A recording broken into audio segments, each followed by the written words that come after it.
Okay, good afternoon, everybody. I think people are slowly joining us, and welcome to our XR Network Plus online launch webinar. My name is Damien Murphy. I'm the director of the XR Stories project and XR Network Plus that's following on from that. And I'll just wait a little bit before I introduce my fellow panelists this afternoon and explain a little bit more about the format and what we're going to talk about whilst people are still joining us. So we're up to a good number now.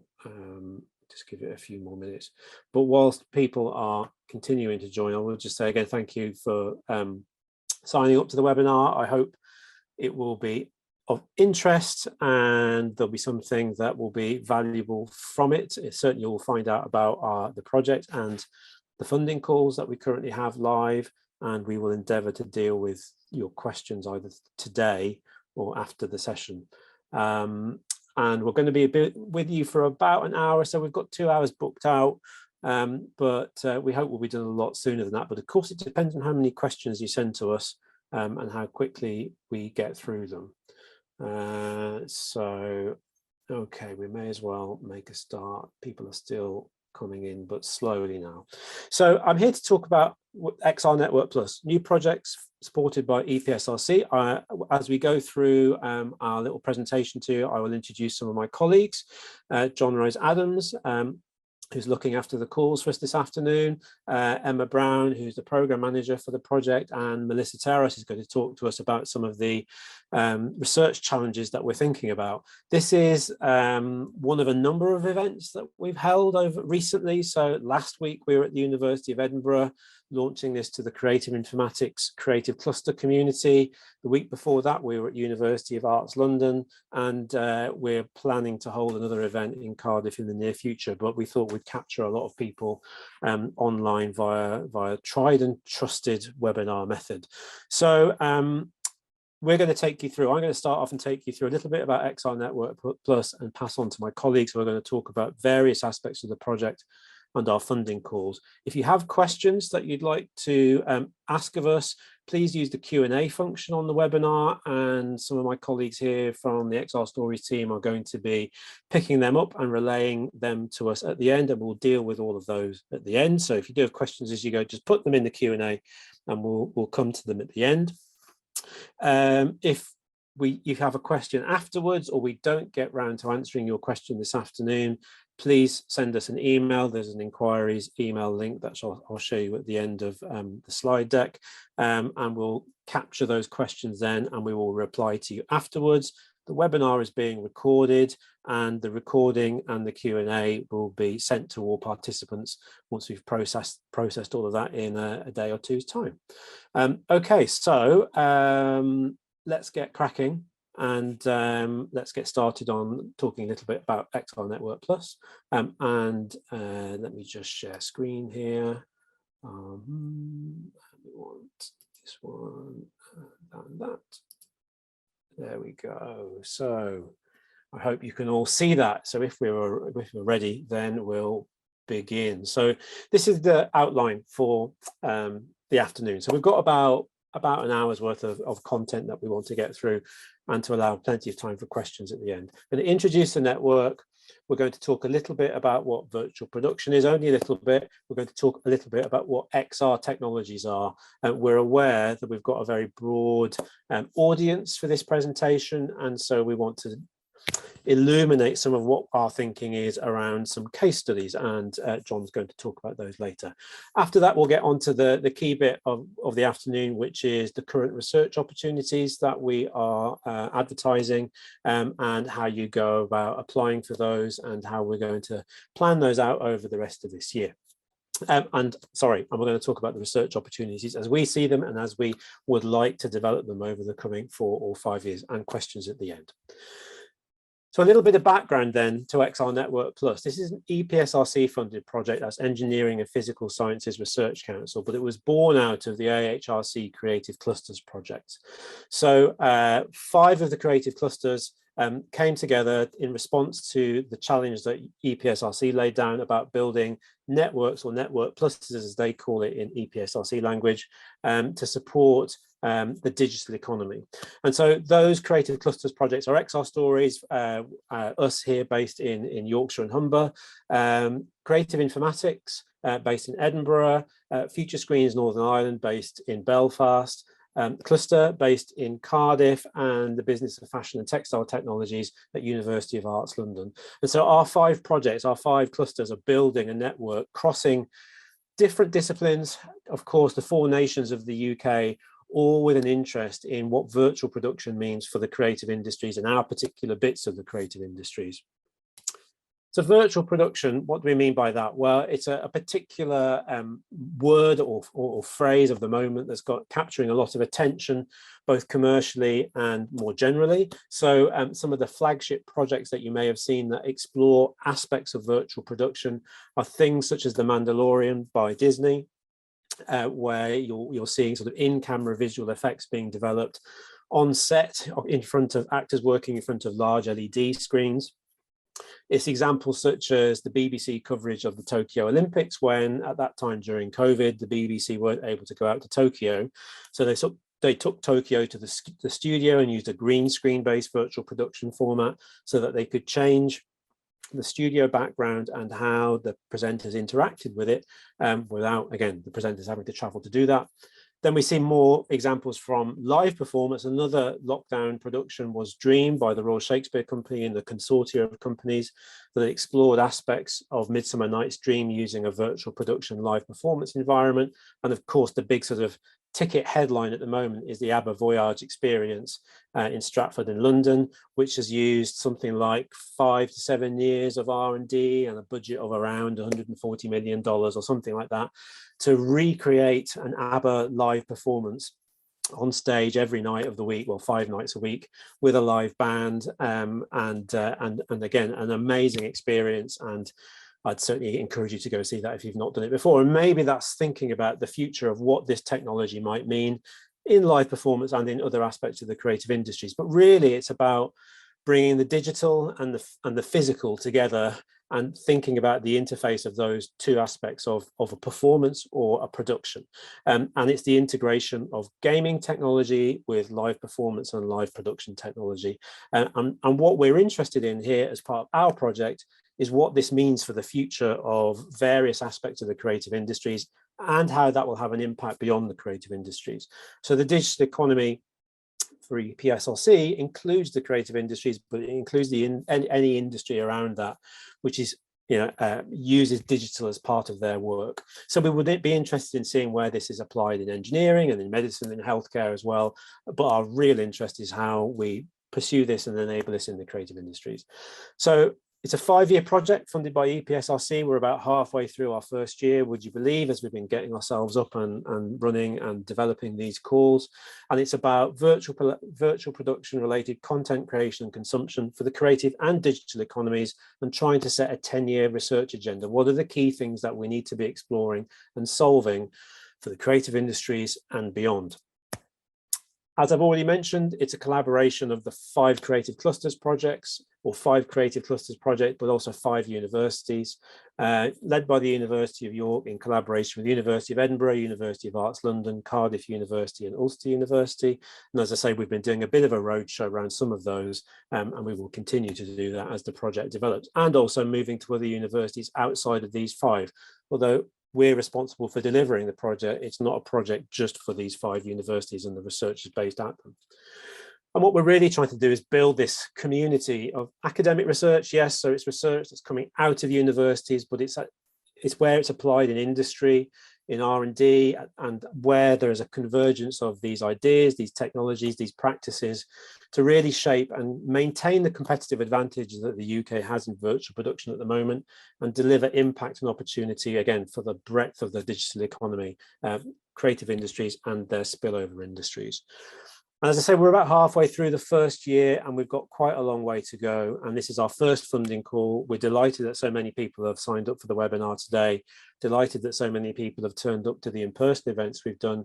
So it's about building that network. It's about enabling people to communicate and talk with one another and starting to see what the appetite is from our community for what these challenges are and what this opportunity is. And we're also very much interested in listening to what our community has got to say, so that you have an opportunity to shape what the future of the project is going to be. Melissa's going to talk a little bit more about that later. This year, however, is about engaging. It's about getting out. It's about the first grants. It's about showing what we're going to do. Next year, we're going to explore some of these challenges in more detail. Then we're going to challenge and think about specific aspects that we really want to focus on and sort of develop in some considerable more depth, and then start to think about how we respond to these challenges and start to disseminate the findings from our projects. And then hopefully produce by year 5 a roadmap for the future of virtual production. But we're not naive. Virtual production is a particular word at the moment that's important, but we feel that in 5 years' time it will have changed again, I'm sure. So it's about being ready for that change and helping to shape what the future will be. So that's a little bit about me talking about what the project's about. I'm now going to hand over to some of our colleagues here in our XR Stories Creative Cluster. And we went out a little while ago and we spoke to creative practitioners, we spoke to industry, we spoke to big companies, small companies about what virtual production meant for them or means for them, what it might mean for them and what opportunities it brings.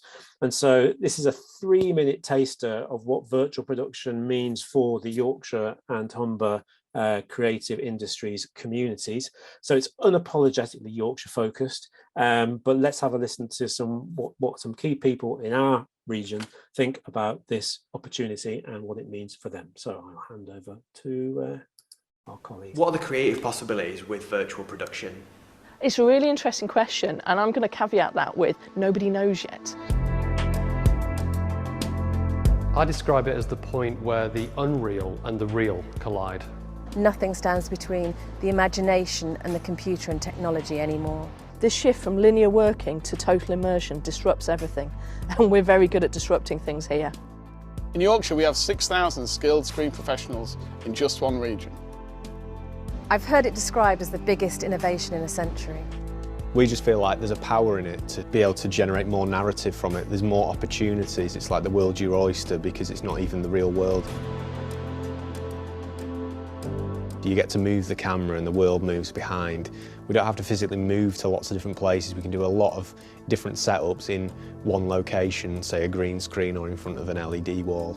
We have the environmental cost of filming out there on the real world as well. The ability to pull some of those environments into a controlled studio where you can set your sunset and shoot a sunset in real time all day is going to create so much freedom for directors.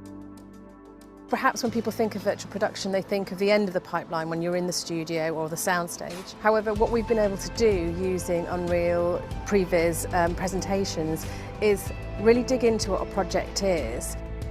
You'll have everyone from the art director to the DOP to the director all have a creative input, and they can immediately see how it's going to look. We're definitely entering an era now where content is coming off the screen. And people are becoming aware that the physical real world and these synthetic metaverse story worlds are beginning to merge. And so we specialise in that merging point.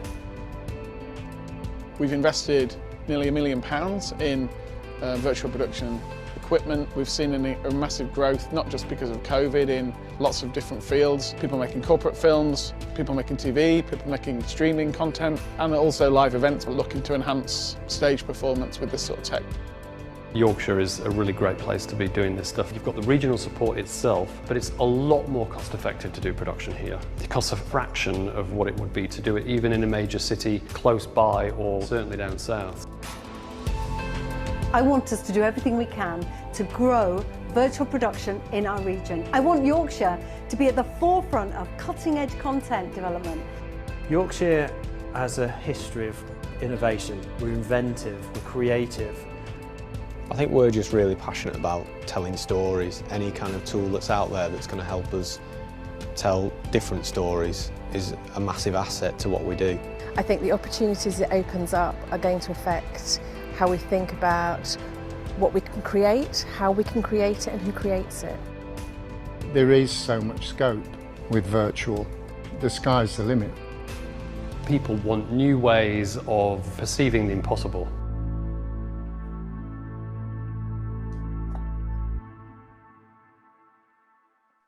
So thank you for everyone who contributed to that video. If we're going to have hopefully it's streamed okay for you. We've got a number of short videos in the presentation this afternoon. We'll provide links to them all at the end. They're available online as well if you want to go and watch them if they didn't stream so well for you, including audio described versions as well. So we'll make sure that we do that when we follow up at the end of the webinar. We also commissioned a report a little bit of time ago on an explainer and a research agenda for virtual production as part of our Screen Industries Growth Network project.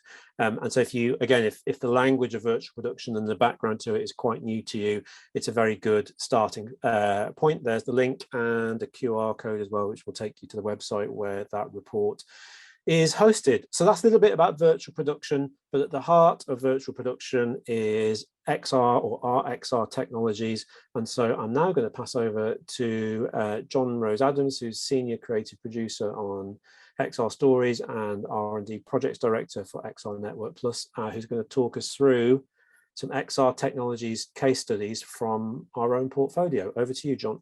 And tell me when you want the next slide. Thanks, Damien. Hello, everyone. So we can't see your lovely faces, but I'll trust you're there and smiling broadly at all the things we say. So yeah, XR Network Plus, we talk about XR Stories. So I'm going to first pontificate a little bit on what XR means to us to help sort of ground some of that. Damien, slide, please. So in general, XR means extended reality technologies, and that is a broad and ever advancing spectrum of technologies that in essence do things to blend physical and virtual worlds together. So the versions that we know and describe and talk about quite a lot are augmented reality, virtual reality, and mixed reality. It does go beyond that, and it goes around that, and it weaves all those things together. But to give us a grounding, we'll just have a quick look at each of these three in turn and give an example from Screen Industries applications. So augmented reality, AR, is adding virtual elements into the real world, usually through an overlay on a digital screen, which might be your phone or a tablet. Could also be AR glasses, like the ones that Apple are maybe going to announce in the next couple of days. And the example in the background there is of a Magnopus. So Magnopus are a US company, an AR project they did for Disney Lab Studios that accompanied a TV, a short film, just to showcase some of the capabilities of using a TV in combination with a gadget in your home to create a beautiful little dream world in your living room, which slowly fills up with water in a non-scary way. So that's augmented reality. Virtual reality, so we think of that often as a completely simulated environment, usually experienced through a headset, and can be also room scale. So you might be sitting down, standing still, moving about, and you might be roaming about freely with or without wires attached to gadgets. Users usually can interact with and navigate that virtual environment as if they were physically present. And a good example of that, although now quite old, is the Star Wars experience that The Void and ILMX Lab created, which did good business and toured extensively. And basically you get to be a kind of in Star Wars and have an exciting adventure there. So that's what we think of as virtual reality. And then mixed reality, so the blending, placing virtual objects in the real world, interacting with physical objects, and virtual objects as if they were interchangeable, and doing those things in lots of interesting ways. The background picture there is a project by a Sheffield-based company called Megaverse. The project's called Surge, and there's a little slide in a video about that exact project in a bit, so I won't talk about that too much here. Okay, so a couple of examples drawn from XR Stories' portfolio of projects, but are intended as indicative of a range of projects across the UK that the Creative Clusters programme has supported and been part of. These two examples are of where virtual production and XR extends out of the creative screen economy, screen industries, and into other creative and performance applications. That is in part because we've seen and are seeing a sort of a steady increase in interest in real life experiences that are also digitally kind of enhanced, or different location-based entertainment and that kind of stuff. So there's two examples. One is the Megaverse example that we're going to talk about, and there's another case study from Northern Ballet. So Damien, if you go to the next slide. Okay, so XR Stories' interaction with Megaverse around this was for a project they are developing called Flood, which is in essence a piece of immersive theatre, but that makes really strong use of virtual reality, motion capture and projection, and LED screen displays to provide a far more lean forward theatre experience for audiences, which include interaction, gameplay within the performance, and tells a story about our role in the ongoing climate crisis. So those pictures there you can see. So for those techie people amongst you, we've got motion tracking setups that enable the performers to be in the virtual world and the audience members to also be in the virtual world and tracked. Some cool visuals. And then at the bottom left, there's a shot which you'll see in the video where you can see what the virtual world looks like to people in VR, so audience members in VR, but you can see what it looks like if you are looking at the real world at the same time. So I think we've got a little video of that, and the video introduces Ben Carlin, one of the two founders of Megaverse, who's telling us a little bit about the Flood project and the R&D in it that underpinned that project. Really, with Flood, it was the format that came first. It wasn't the story. We really feel that this is going to take theatre to the next level.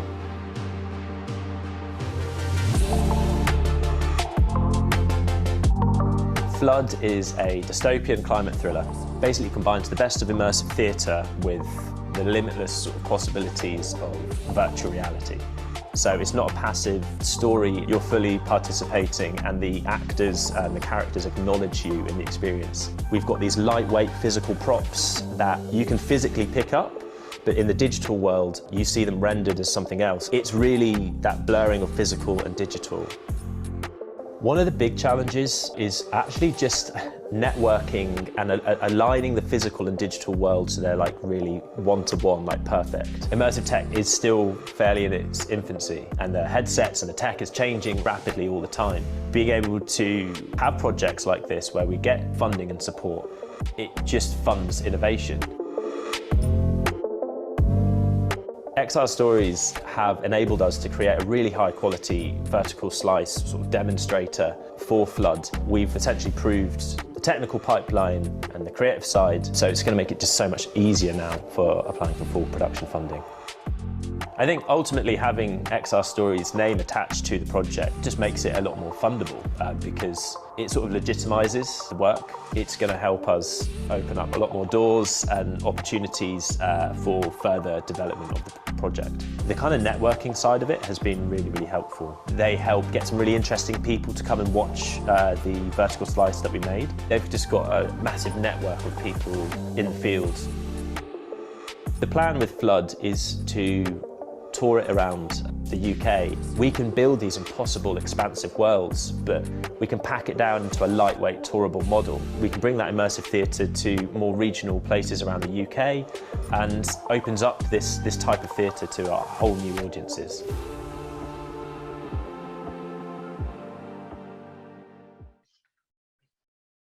Thank you, Ben, for that. And I wanted to just expand on that to make a short point around the benefit to these SMEs from engaging in collaborative R&D, because as Ben alluded to in that short video, he was hoping that the opportunity to explore the technology and the storytelling through Flood would open up Flood as a possibility in full production funding, but also other opportunities. And it did, and that's really exciting. One of them was a performance called Surge that was performed at Sage Gateshead last year, and built off the technology and the ways of working that they developed through their Flood R&D project, but delivered a new performance. So the performance was a collaboration with Anna Meredith and a physical theatre studio called Pappy Show, and poet Vanessa Kasule. And so a new thing was created from the same technology and the same know-how from their R&D project. And this there's a short video as well that explains what that means and what that was, that show. So Damien, can you... Surge is a multi-dimensional, real-time installation that vividly brings to life an exclusive mix by Anna Meredith. It tells the story of our lost connection with water, fusing VR, AR, motion capture performance and games engine technology to create a powerful, shared, immersive experience.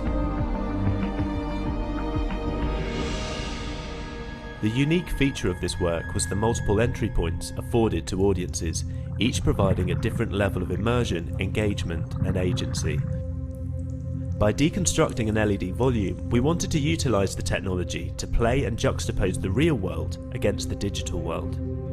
The layered LED became AR portals into the digital world and augmented a one-to-one view of the experience that revealed the virtual world and motion captured performers as water-based figures.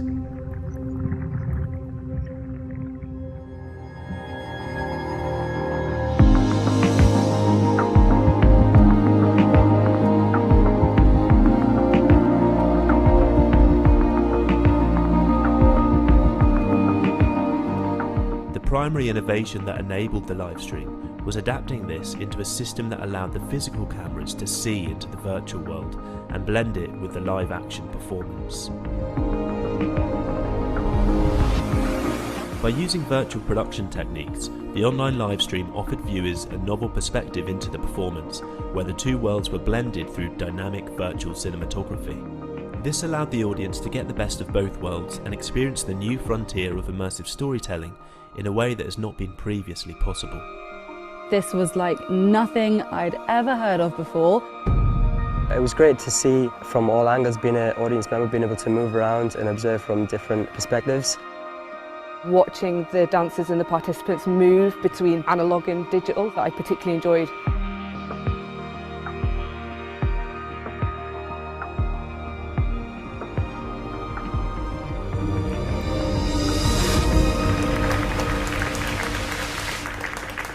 This is a different quality and it's just beautiful.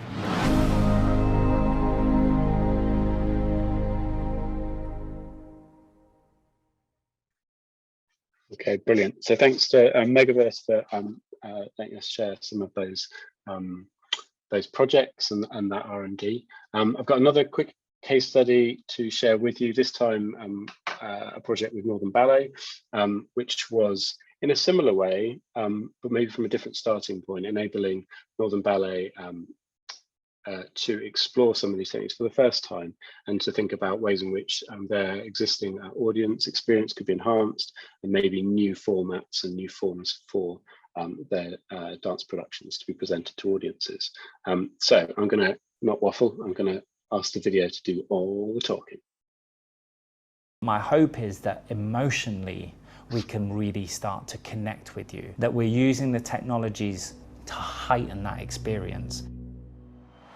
We wanted to start the project by seeing where we could take ballet further. Could we create an immersive theatre experience within somebody's living room? Northern Ballet is famous for its storytelling. In the physical language of ballet and choreography, how can we use these new technologies to tell a story in a way we wouldn't have been able to do before? A lot of the challenges in the Yorkshire area is to do with funding, and it's so helpful when we have somebody like XR come in and be able to really enhance our ideas and our projects. The XR Stories funding has been crucial, but more than that, I think the support from the team at XR Stories as well, and they've been just as crucial as the funding. Coming into the project, XR Stories was brilliant. They introduced us to Explore and Backstage Academy. We were able to bring our storytelling and our narrative dance to their world. It was so exciting to sit around the table and be able to draw out ideas. Working in the explore space with the LED screens and having the dancers being encapsulated in these screens to create this world, it was, when you saw it in real life, it was really quite breathtaking. I felt it came to life. I was watching and thought, okay, now I see the potential. Northern Ballet is one of the largest national touring ballet companies, but our home is in Yorkshire and we are so proud to be Northern. It's really important for Northern Ballet to be contributing to Yorkshire's cultural offering and building and strengthening relationships with technology partners within the creative industries. And this XR Stories project has really kick-started that process for us. Virtual reality and immersive and interactive technologies really opened up towards the ideas of what we can do with a performance. It gives us the opportunity for so many more people to see it than ever would. We have only tipped the iceberg of what we can do. I just feel like it can go so much further.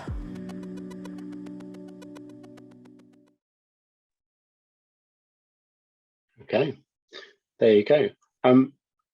Back to you, Damien. Are you going to? Yeah, thank you, John. I'm going to, before I hand over to Melissa, I think the case studies are really interesting, and they're not necessarily traditional use of virtual production techniques. It's how they've moved out of traditional screen industry storytelling into other aspects of live performance, and it's the opportunity to experiment and to explore what these technologies mean for one's own practice in a collaborative way that's been really important, and that's something that we want to develop further with XR Network Plus. But it's not just about content, and it's not just about technology. The research agenda that we're trying to explore is much bigger and broader than that. We have a responsibility to do that, and so Melissa's going to talk to us a little bit about some of those themes and ideas and how you might want to touch upon them as part of your own projects. Over to you, Melissa. Thanks, Damien. It's great to see so many people here today. My name is Melissa Terrace. I'm a Professor of Digital Cultural Heritage at the University of Edinburgh, where I currently direct Creative Informatics, which is the creative cluster that we have here, focusing on building a bridge between the startup culture in Edinburgh and the creative industries. I'm the co-I on this project, and I'm really interested in research and what we can do to be producing the evidence about what's happening, but also best practice in the sector, and working with industry to make sure that where we're pointing our resources is best placed. Now, in XR Network Plus, we want to set a 10-year research agenda in XR. That's our ambition. But obviously, we don't really know what's going to happen or what will emerge. It's our job to work through this and to round up some of the things you could apply for. So what we have here is a chart of some of the areas that you could be applying for. And we know that some of these are pressing areas for industry, just to give you some ideas. I'm going to start by going through some of the more technical areas that we're interested in, and then broaden out to some wider concerns, just to give you a range of options and R&D and things that we really need to do or to start paying attention for. It's not in the same order in the slides because I messed around with the order. So if you want to play R&D bingo, you can cross off the ones that cover before we go on to the next one. So I'm going to start off with realism, realistic virtual production. How can we create virtual environments and integrate them seamlessly with live action footage? We really need to work on improving the realism and quality of VR environments, including advancing in rendering, lighting, shading, and how we simulate to create convincing virtual sets. That then goes hand in hand with realistic rendering and visual effects. How we improve real-time rendering techniques, what that means from a technological point of view about speed and efficiency, but also improved visual effects such as realistic physics simulations around fluid, around particles, and exploring techniques for lighting and reflections in virtual environments. These are along the more mathematical end of the scale, but then we get to the more practical issues. Virtual cinematography. How can we develop camera systems and controls that enable filmmakers to capture dynamic shots and camera movements within virtual environments? So we really do need to look at intuitive interfaces and controls and work with camera operators and how we can build these systems to work effectively in a virtual production setting. We also need to think about collaboration and remote production. So how we can tap into this idea that virtual production will cut down on environmental costs. Well, that means you have to have people working across different sites and being able to collaborate over networks. How do we build communication platforms for that? How do we build protocols? How do we build workflows that enable efficient remote collaboration in these production processes? With all of these, you need to think about the product pipeline integration. That is how we can allow these technologies to integrate seamlessly into existing pipelines and the new ones that we're inventing. So there's going to have to be interoperability standards, there's going to have to be data exchange formats, there's going to have to be integration frameworks that allow us to coexist with both the traditional processes and the ones that we're busy inventing. And when we think about the creative possibilities amongst all this, there are new immersive storytelling techniques which are going to emerge. How can we leverage XR to create engaging and memorable experiences?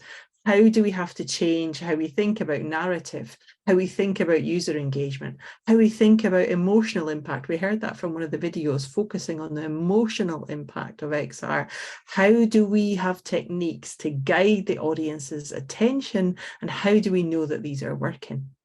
Which brings us to user experience and audience engaging. Now, we need to understand the user experience. We need to be able to understand methods by which we can understand the user experience. So we have to investigate the impact of immersive technologies, and we have to understand the impact they're having on the audiences and how we can look at emotional responses, how we can look at audience behavior around this, and how we know that they're understanding these changed narratives and narrative comprehension.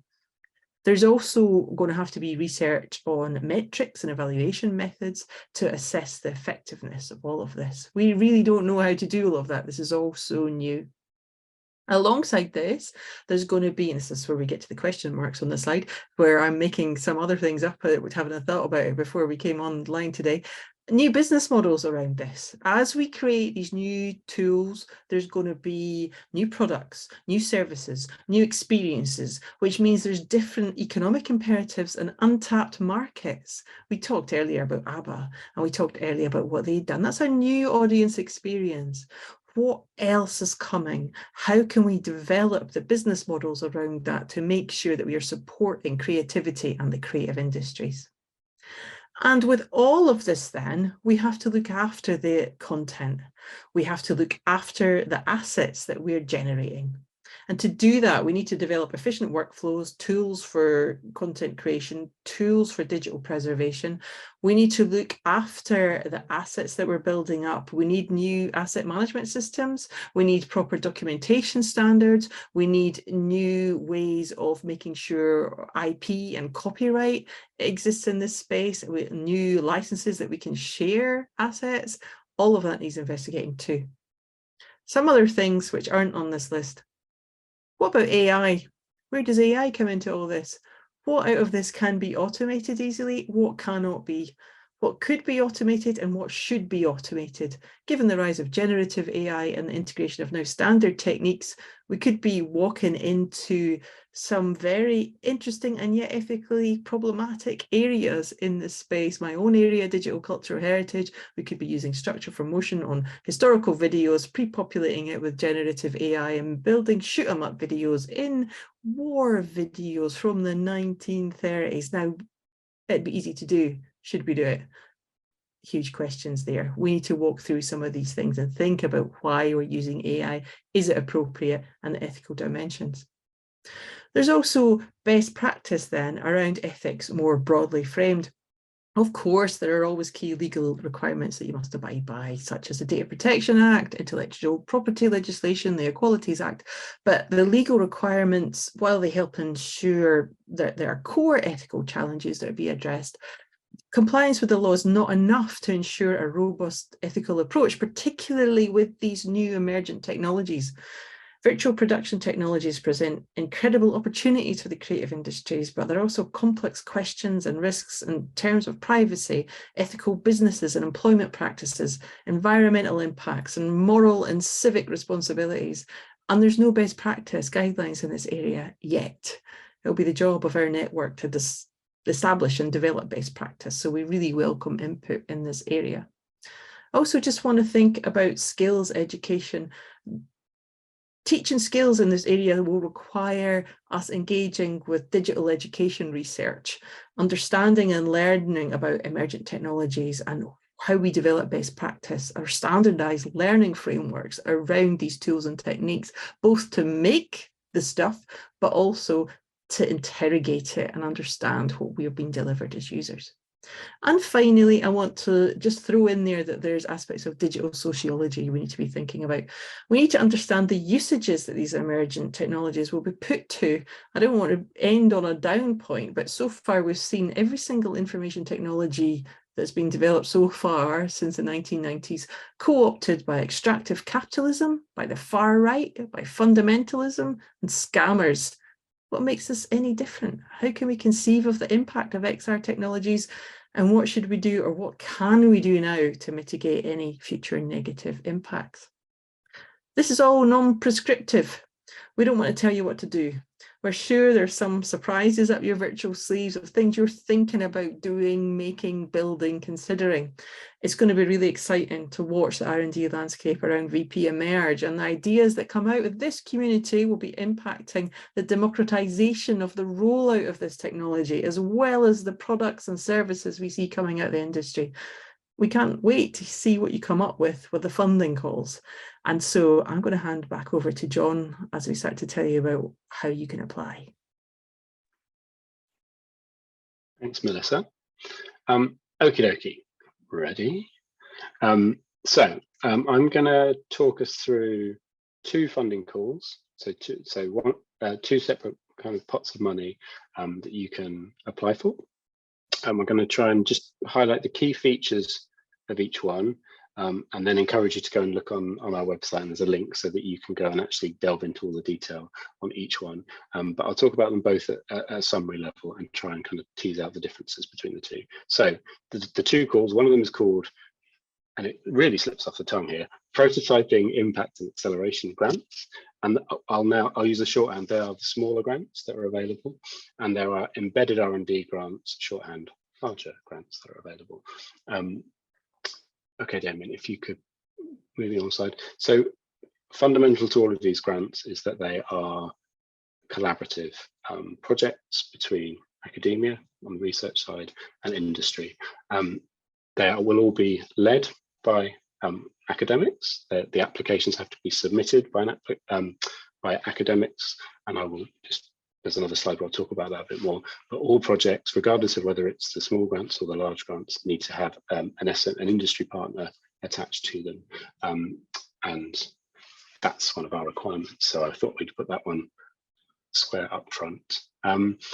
Next slide, please, Damien. All of the projects we're asking to speak to one or more of 6 key themes, which are in many ways sort of do two things. So these 6 are drawn from all of those areas that Melissa talked about so eloquently, and also some of the key areas of research specialisms across the co-Is and PIs.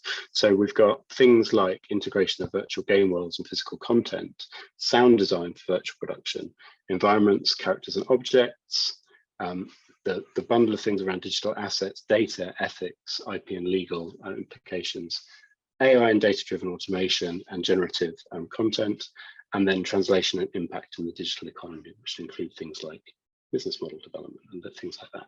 So we ask that all the projects that you pitch to us fit within one or more of these, and we're asking you to tell us how it fits. So non-prescriptive, these are fairly broad categories, intentionally so.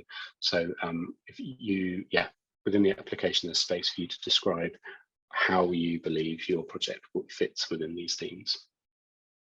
Thank you, Damien. Okay, so the main differences between the two pots of money. So on the left-hand side of this slide is the small grants, the prototyping, impact and acceleration grants. And these ones are really about enabling new relationships between industry and academic partners.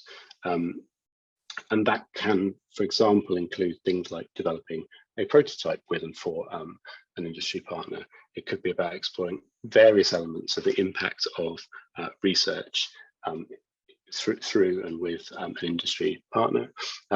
We want to fund up to 20 projects under this strand.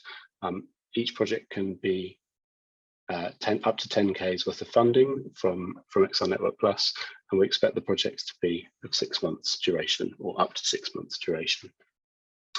So key thing there's more of these ones, the smaller ones. There's 20 of these projects up for grabs. There's less of the larger ones. But the key thing here is around projects that enable you to explore and establish new relationships with industry partners. Both of these, as I said before, are academic-led and need to be academic-led. On the right-hand side of the slide, the larger projects, the embedding R&D grants, these ones are about building on established or existing relationships between industry and academic partners. So for the embedding R&D grants, you will already know your SME partner, your industry partner, and you'll be building on existing work that you've been doing with them.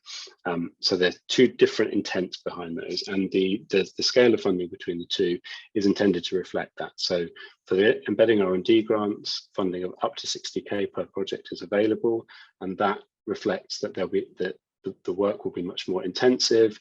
It may well include embedding research capacity in an industry partner for a part or all of the duration of the project, and it's about it might be about developing more advanced prototypes, doing more detailed work, so it's more resource intensive. Again, projects up to 6 months duration though, so think about that when you're working that out, and only up to 4 projects are going to be funded in this trend. So the 10K projects, there's up to 20 of those grants available, and the 60K projects only up to 4. So just let that guide you a little bit when you're thinking about your projects. If you go on to the next slide, oh, thank you. So what we're looking for, so whether it's for the prototyping, impact and acceleration grants or the embedding R&D grants, all applications have to be led by an individual currently employed at UK university, so research or research academic, and you have to be able to fully spend the funds by February 2024. We've already had quite a few questions, and there might be some more, which is fine, around eligibility of the applicants. We're happy to answer all of those, but as a rule of thumb, we as XR Network Plus are distributing EPSRC funding. So if you would normally be eligible to apply for EPSRC funding, you should be eligible to apply for this. We're passing down and through the same requirements of that research council. So let that guide you, but any questions, because there's always nuance, fire them at us and we'll happily respond to those. And in terms of outputs, the two, so the smaller and the larger projects have slightly different outputs requirements. Regardless of whichever one you do, there'll be mid-project progress reporting, end of project reporting. Of course, there'll be the obligatory blog and that kind of stuff, and a contribution to a National Network Plus event in 2024. There'll also be opportunities and invites to engage with on the ethics side, because we're really, really keen to extend and develop our shared understanding of the ethical practices in relation to this kind of research and R&D, and how that impacts both academics and industry partners. And then in addition, for the embedding R&D grants, we expect some more chunky outputs, which include things like a tested prototype that will be developed through the project, documented R&D processes to help us with our shared understanding of how to do R&D effectively in this space, and where appropriate, a commercialization plan as well. And that's to kind of speak to the fact that the bigger grants are intended for more established collaborations and therefore more likely to be closer to a commercial product than we would expect to see for the smaller grants. Okay, so those are the key features. We want you to do those 3 things, of course, because we always do. And in terms of timeline, you've got until the end of June to submit applications, and the applications are open now. You can go to the website, and there's a link and probably a QR code on the next slide to help you get to that place. There'll then be a selection and a contracting period, which would be July and August 2023, and we expect projects to start in September and run for the 6 months through till February, and then there'll be a reporting period in March. Oops. Okay. Thank you. Okay, so if you haven't already, get yourself to the XR Network Plus website, either via that URL or that QR code. We'd really recommend that you join the mailing list. It just helps us communicate directly to you about this funding call and critically other opportunities to engage with the network. Read the call guidance, read both call guidances if you can. There's there's a call guidance document for each of the 2 funding opportunities. They're different, there's nuance, which I've sort of alluded to at summary level, but do read both. Try and assess which of your project ideas is suitable for which of the funding pots. And then there's links to the application form, which is in Word format, a Word doc format. It's not, you don't have to go onto another application website or anything like that. And do fire us questions as and when you get them. Inquiries@xrstories.co.uk, and we'll route your question to the most appropriate person to answer it. Okay. Brilliant. Thank you, John. So that's the end of us talking about what we are about and what we have to offer at the moment. So please, there's some questions coming in. I'll stop sharing as well. And if you would like to put your questions in the Q&A, we'll deal with them as we get them.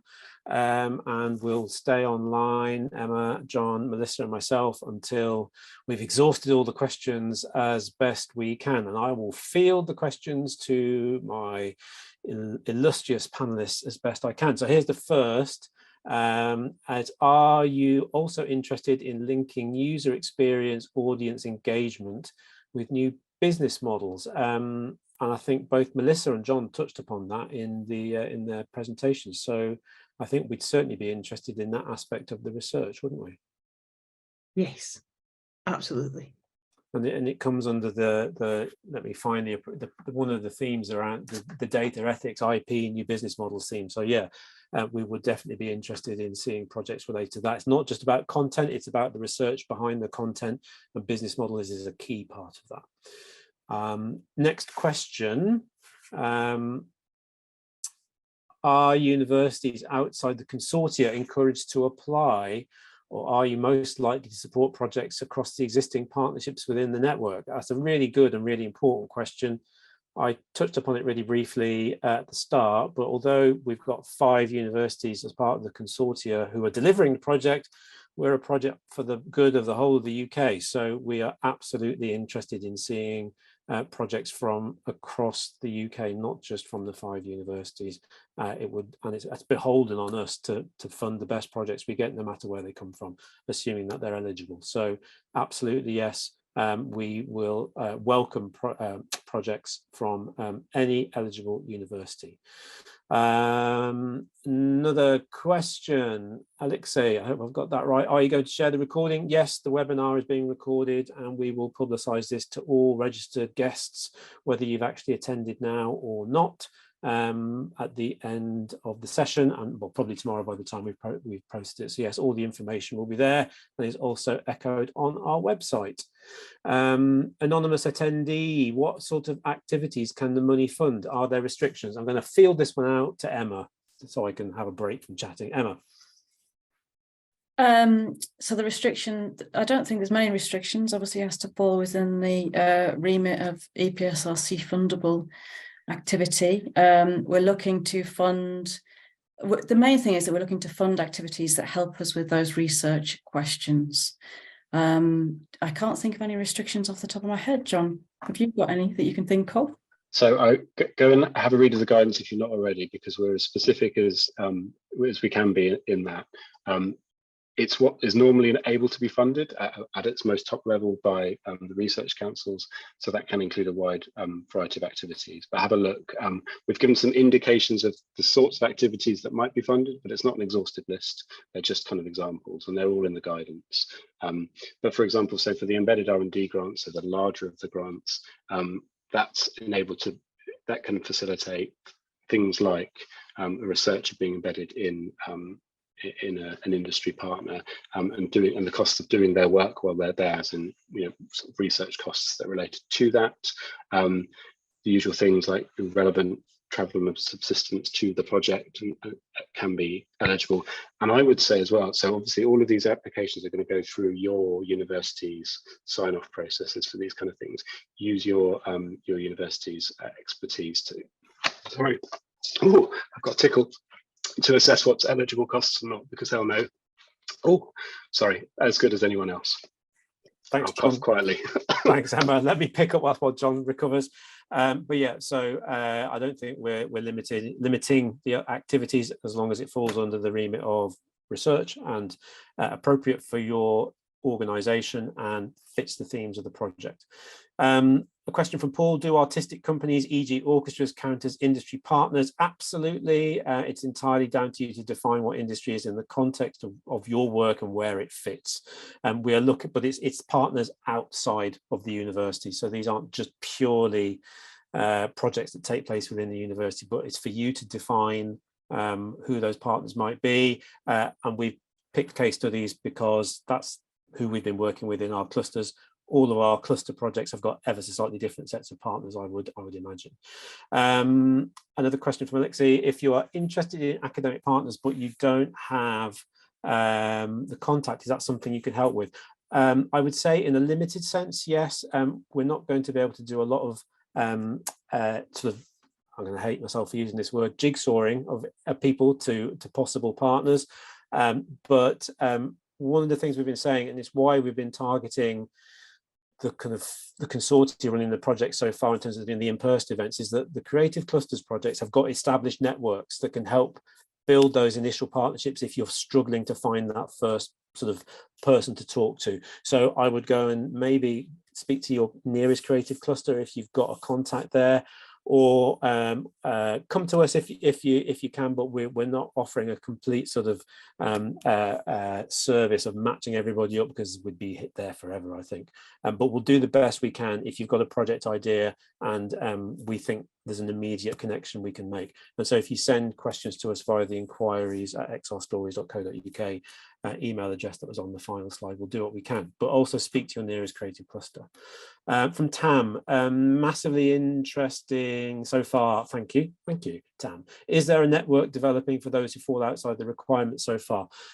Yes, that is a plan that we're working on. As I say, we've done a limited number of in-person events. We are continuing to do that as the network builds. We'll promote those options and activities more widely.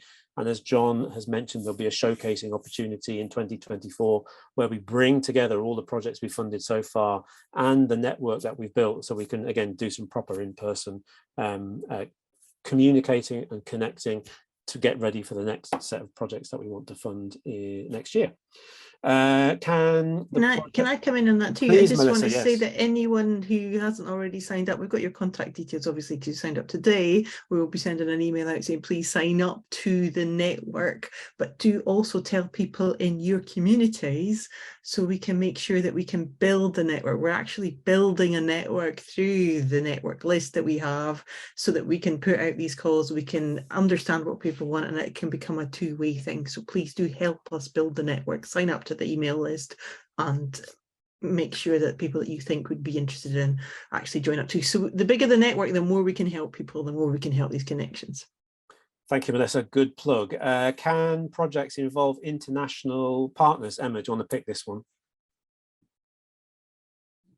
Again, it's whatever falls within the EPSRC remit, and so I think that they can involve international partners as long, and again, to John's point earlier, I think if you can go back to your research support officers and ask them about how to cross international partners in, that would be the way forward.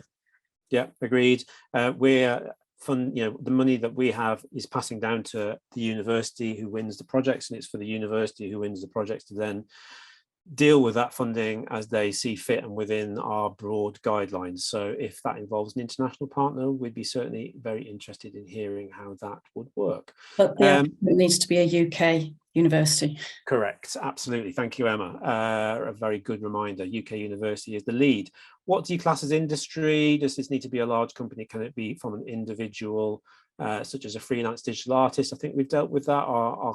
It's outside of the university, and again, Melissa can maybe talk to this. You've got a very different demographic of creative industries companies you work with at Creative Informatics and XR Stories, and you've got a very broad cross-section, haven't you?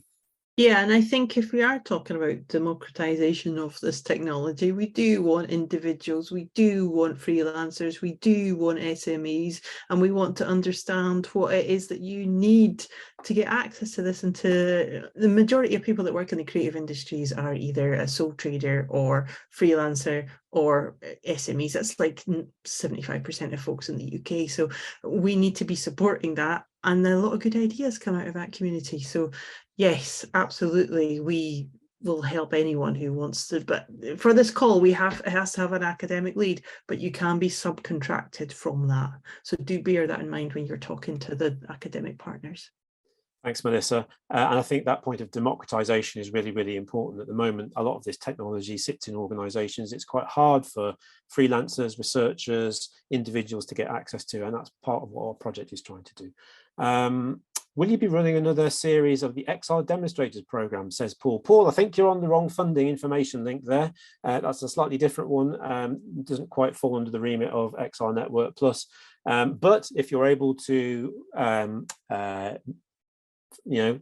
pivot what you would like to pitch into XR Demonstrators into an XR Network Plus project, we'd be delighted to hear it. And certainly there are further funding plans for XR Network Plus over the coming years, as you may have seen in one of the earlier slides. Anonymous attendee, hello, I would like to know if an existing project which has received Innovate UK funding can participate. We are an SME and we require university partnership to develop the AR/VR aspects of our project. Yeah, I don't think there's any particular limitations on what has been funded before as to what we might fund here. It's really about the university lead and the quality of the project. Would colleagues agree with that? Yes, nods from the panelists. Excellent. Thank you. Next question. Would an example project of robotics and AI and automation with HoloLens 2 would be a potential theme example that would be appropriate for the first call of funding? Goodness gracious, getting down to specifics. If it sounds exciting, it sounds interesting, not quite sure what you're going to do with all of that, but I think we'd be interested in hearing about it. Melissa, would you like to? AI is definitely your thing. Yeah, absolutely. And I think there is we view these things in a kind of digital way, but there's usually a physical way that these are made, and how we explore automation in that space through robotics as well is really interesting. So yes, I'm up for hearing more about that one. Brilliant, thank you, Melissa. Tom, as a producer, how do you reach academics who may be interested in using your work and developments for their research? Again, I think we've already mentioned that. We'll do the best we can on the connecting side of things. But reach out to your creative clusters if you're, again, embedded in one, or your nearest university collaborators if possible. We'll do the best we can, but we can't service every query we're going to get about that, I know, but we'll do our best. Anonymous attendee, apologies, but I don't fully understand about the kind of outputs you're looking for in the smaller grants. Are they all some kind of tools and artistic installations, or could they also be more conceptual contributions, e.g. a theory or a new UX measure, for instance? John, do you want to pick that one? I'd say yes, both. We've not been prescriptive on purpose there. So obviously you'll have your industry partner alongside, and so some of your application will be speaking to their needs and something that will be valuable to them. So if it is something more conceptual that you can argue is valuable to them and to the wider industry, absolutely. If it is an installation performance, fine. Whatever is, yeah, whichever way. We're not limiting it to hard. I mean, in terms of our required outputs, things like the report and things like that, that's to capture sort of centrally those things. But the actual objects, the things you make, the things you find out, that's up to you guys.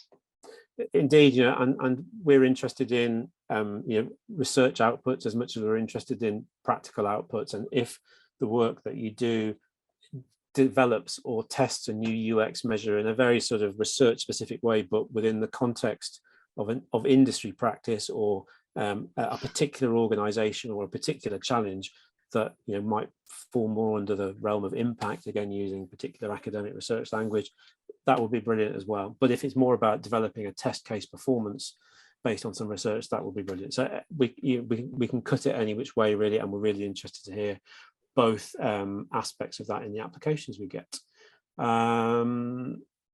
Thank you. Tam followed up on a question we asked earlier. David asks, do industry partners need to be within the UK? I think we've dealt with that. Industry partners we're happy with in principle. You need to argue it within your application, and it would need to fit within what your university was able to manage, but international partners would be very welcome. Sophie asks, can we apply for other funding to boost the project budget, or should the project be fully funded by the XR Network Plus pot? Well, there we go, Sophie, good question. Co-investment or matched funding, we're not asking for that, are we, John, on the applications? No, I'd say just be careful that you don't introduce some unintentional risk in your application. So if your project is only deliverable, should you secure other funding that's not ours, it will be harder to award the funding for that project, bearing in mind we'd like them to start in a certain month and finish 6 months later. So just be careful. There's nothing to stop you doing it, and obviously it would make a bigger, better, more exciting project, but it does include risk in the process. So just balance those two things out, Sophie. Yeah, good. Can I come in? Do we want to say about staff costing as well? And so universities are entitled to donate staff time if they want to, aren't they? And I think that's crucial, because if you've got a 10k pot and if you do FEC costings, you could spend the whole thing just on like a percentage of staff time. But this is the kind of thing that if your university says, we will allow this person to do this project and you can spend the 10k on subcontracting to a small business, then you have a lot more to play with. So be very careful about that, about how you cost things and what you can get the university to buy in, especially around staff time. That would be my advice. So you can get your staff time put in. Yeah, there's some particularly sort of thorny questions around the nature of full economic costing and university funding. Again, if you've got particular questions about that, then probably best to email us and also speak to your university, because they'll help you through that particular process. But yeah, 3 questions from Deepa Mancler. Hi Deepa, thank you for coming along this afternoon. First is, once all the funding is allocated and projects completed, how are you going to measure the success of this funding round? That's a very good question. We're putting in some checks and balances in the application process so that we can do some measurement and analysis of what we get through, and we'll also do a reporting on the numbers of applicants versus the number of projects that we fund, and then we'll be tracking them through the project. Anything else John or Emma or Melissa want to add to how we're going to be testing the success of our projects? I think there's also a mapping that we'll then do. So this is the first round, but by the end of the project, we'll have like three rounds. Am I getting that right? Of these. So we'll actually have funded a large volume of stuff, and we'll be able to show a map of the industry and which areas are needing support, which areas there are R&D needs to be concentrated in. So actually how these things come through the funnel to us will be really instructive in us understanding the wider industry, both for the successful grants that we fund and also just the hunger for funding too.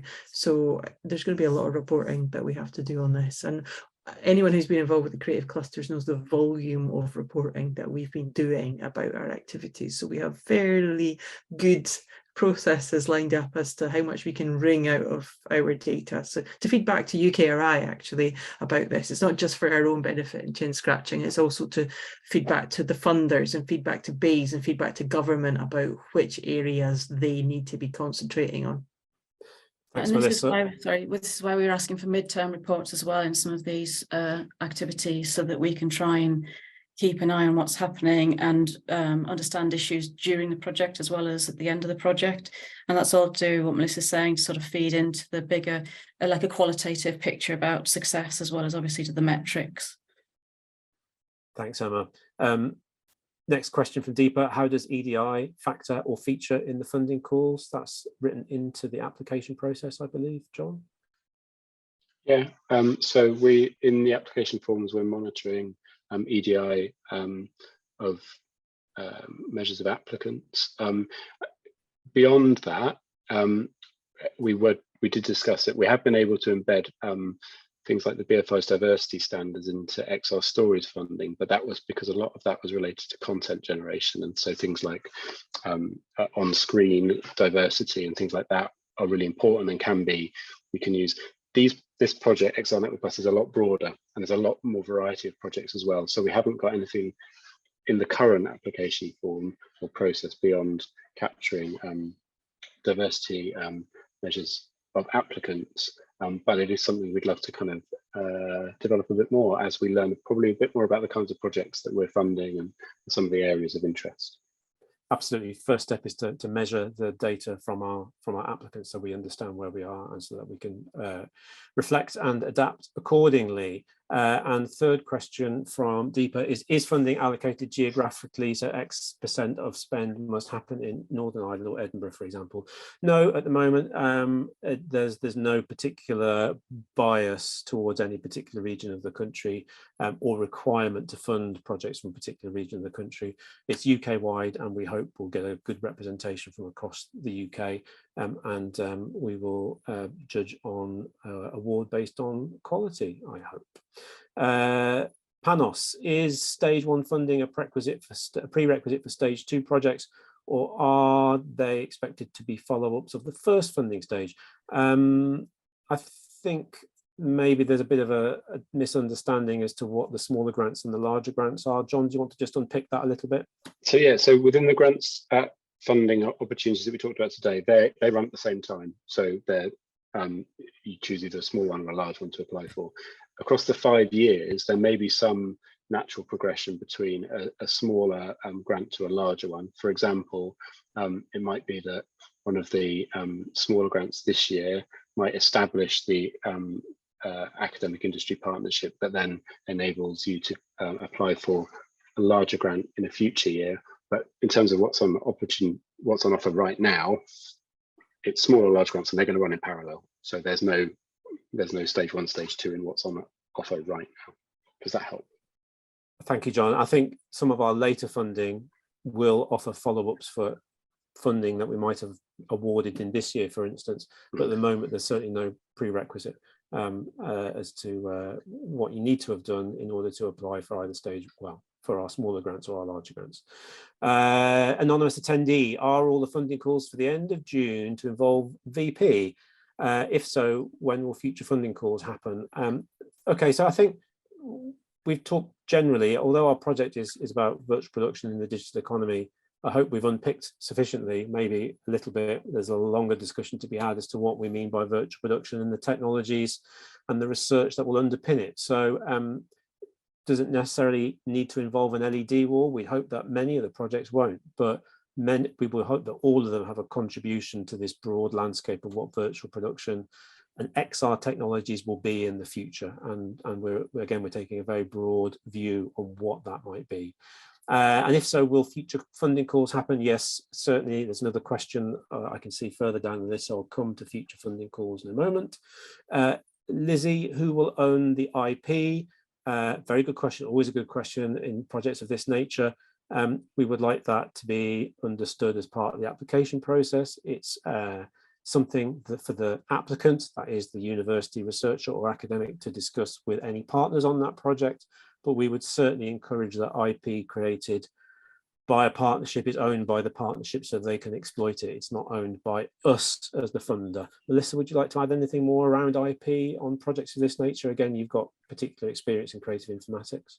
Yeah, it's very important to us to make sure that people are confident when they come into the funding that they know that they're going to own the IP. But I would say that for academics, there might be a slightly different thing with the universities.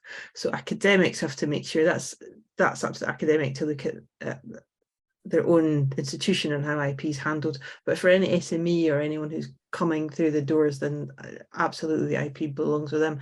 It is worth in any of these agreements that you're setting up between people to get that started and written down in an agreement signed before you do anything. So projects themselves need to look after that. And we can provide a bit of advice on that, but at the same time, you really need to be looking after your own IP. We won't be taking it, is the message. We are not out to extrapolate this from you or to exploit IP from any of these projects. That's up to the projects themselves. But do be careful around this, do look after your own IP, and do go into that with a clear idea of putting agreements in place to make sure that you can all not to get to the end of the project and be surprised by IP. I guess that's our advice. Absolutely, very, very good advice. And again, you know, I keep underlining, if you've got a relationship or a connection to a creative cluster, a lot of these questions will have been unpicked as part of those bigger projects about how you engage with, again, practitioners, small SMEs, micros, around issues around IP. So, but yeah, Melissa makes good advice. Sort it out now so that you don't get caught out later. And we're certainly not in the business of hoovering up IP as part of this project. Tam asks, when will your next round of funding be? Goodness gracious, Tam, we've barely got the first one out the door. We actually have a board meeting in about 2 or 3 weeks' time when we are discussing the activities and funding programme for next year. And formally, that next year starts in October this year, so October 23 onwards, and one would expect to hear about the next funding opportunities or the next activities probably towards the end of this calendar year, if not before. So yeah, there will certainly be more to follow, Tam. Again, being part of the network and signing up to the mailing list will make sure that you'll be the first to know about these when we start to publicize them. Adar, hi Adar. AR, VR is used across a number of industries and is growing in these.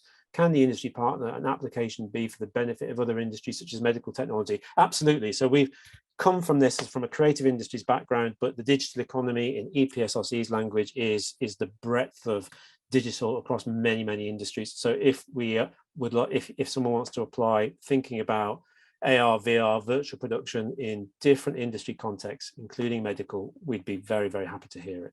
Yeah, definitely. And final question, it looks like. You mentioned sole traders can apply as long as the application is done via universities. Would it also be more beneficial to collaborate with more prestigious virtual production companies? I think there's two questions there, really. Sole traders can apply as long as the application is done via universities. The key thing there is the partnership with someone at that university that you can work with to deliver the project with. So you need to build that and find that relationship and build that relationship to enable a good application to come to us. So that's the most important thing. Although we appreciate it's hard. And again, speak to your universities, speak to your creative clusters, come and drop us an email and we'll do the best we can to make some connections, but we appreciate at this stage that's quite hard. Would it also be more beneficial to collaborate with more prestigious virtual production companies? I don't think we have any answer on that. I would say we're interested in small projects with SMEs, individuals, practitioners, small arts organizations, small tech companies, as much as we are with some of the big ticket virtual production companies. We think the research we're interested in enabling takes place across all levels of engagement from small to large. So just because you might have, dare I say it, someone like ILM as a partner wouldn't be looked on more favorably than a project with a small production company just down the road from you who's doing really, really interesting and innovative things that could have a significant impact in 5 to 10 years' time. We're interested in both. I think that's our last question. Any more questions? No more open questions. That was a lot, 27 questions and 20 minutes. So I'll just sort of do a bit of hoovering up and I'll ask my panelists, whilst I do a bit of hoovering up, to just have a final reflection before we wrap up the afternoon. But we're really, really grateful for everybody who attended. Some really, really good questions. A great number of participants on the call as well. Again, as a reminder, we are recording this and we will publicise it via the Eventbrite registration list so everybody has a chance to look back at it and to think about what we've said, to follow up some of the links that we've given and to maybe formulate some additional questions, in which case please email us at the inquiries email that was on the final slide and we'll deal with those questions as best we can.